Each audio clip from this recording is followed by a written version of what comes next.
right, you ready for a story?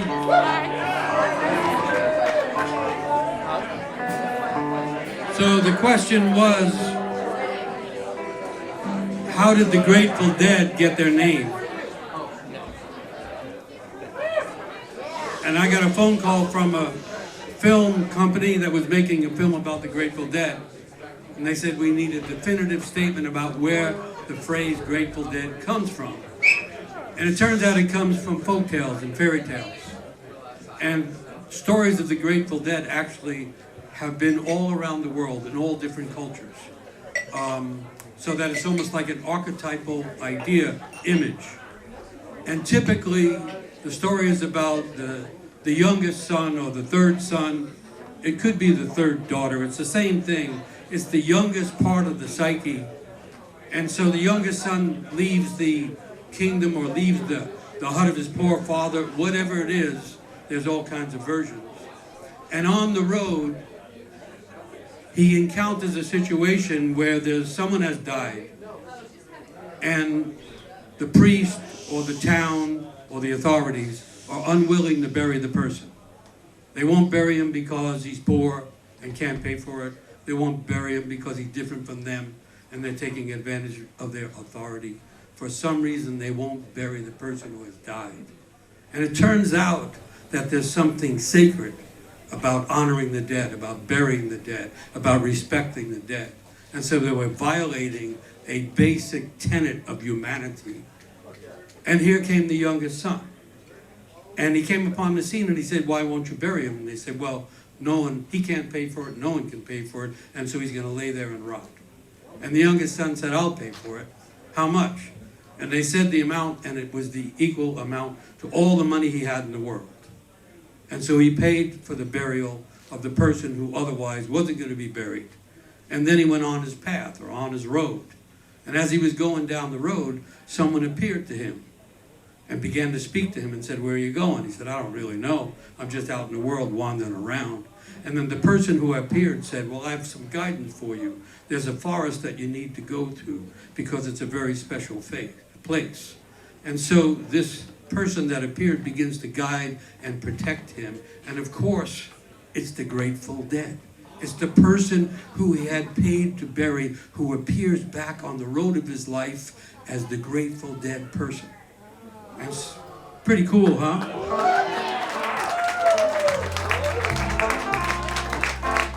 So I told this story in front of the cameras with the Golden Gate Bridge behind me and so on.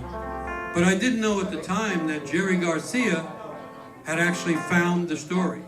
And he knew where it came from. That's where he got the idea from. So anyway, the story can get very complicated, but here's the short version, because this is clearly a long night.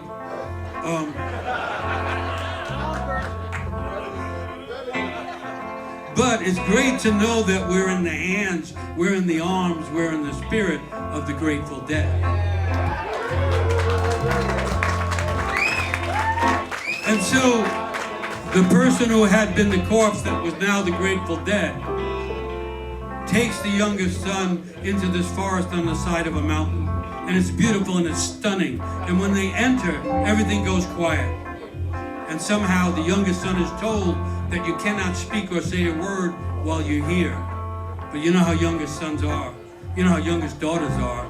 They can't help but say what they feel, and so he speaks and he violates the rule and he's punished. And the way he's punished is he becomes both dumb, deaf, and blind.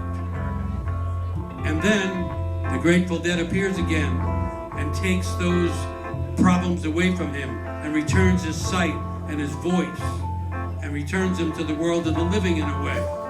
And then the Grateful Dead, the person who had been unburied but now was grateful and dead but kind of alive like the living dead, then the Grateful Dead gives him a drink of something that stimulates some part of him that had not yet awakened. I don't know if that's IPA or whiskey or the elixir or soma. You figure it out. And then he picks up an instrument and he begins to play music and he begins to heal the youngest son in this forest that no one knows about. And so then The youngest son joins the people that live there in that forest. And they're all a little bit odd. And they like to sing and they like to dance. And he begins to join and dance with the women and sing with the people. And he has the greatest time of his life. And everything inside him opens up. And he begins to see not just the simple world, but also the other world. And he becomes part of that. And he stays there for a while. And then every once in a while, you have to go back to the regular world. That'll happen at the end of this night also. You have to go back to the regular world. But anytime he wanted to go back to that other world, where the healing is, where the elixir is, where the music is, where the imagination is, all he had to do is say, give me some inspiration. Give me the breath of inspiration. That's all I need. That's all I want. Give me the inspiration.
so.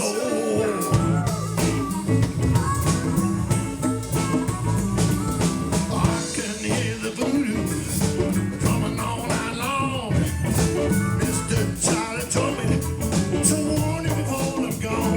Looking high, doing high, looking high, looking low. I'll screw you up and shoot you. Mr. Charlie told me so.